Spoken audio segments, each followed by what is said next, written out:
next 9 legislative days until we depart for August recess, keeping in mind that the 1-year anniversary of the Benghazi attacks will be upon us when the Congress returns in September.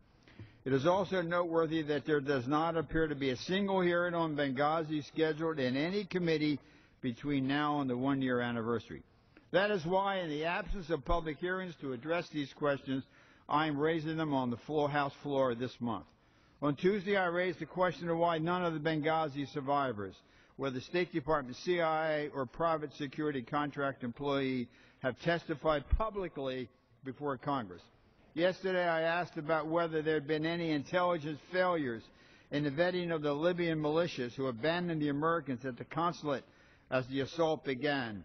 I also asked who provided the terrorists with a detailed understanding of the consulate property. Today, I return again to the Benghazi survivors and other career employees and contractors working for the CIA, Defense Department, and the State Department who were involved in the response or lack thereof to the Benghazi attacks.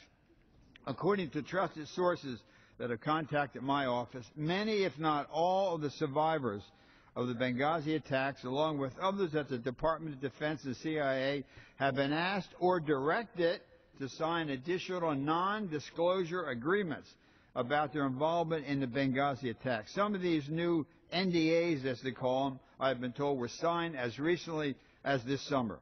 It is worth noting that the Marine Corps Times yesterday reported that the Marine colonel whose task force was responsible for special operations in northern and western Africa at the time of the attack is still on active duty, despite claims that he retired, and therefore could not be forced to testify before Congress. If these reports are accurate, this would be a stunning revelation to any member of Congress.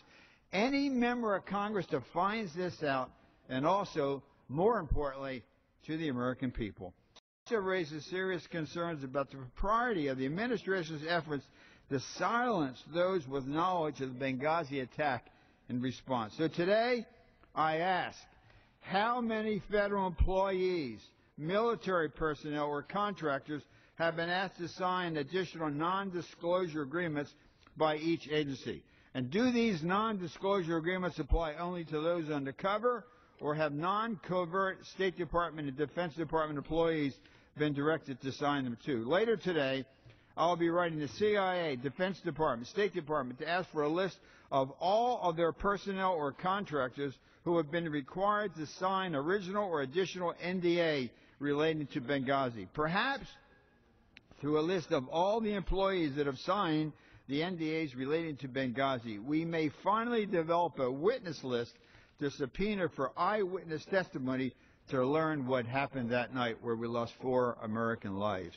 I do not expect the Obama administration to be forthcoming with answers, but if this Congress does not ask for the information and compel its delivery, the American people will never learn the truth.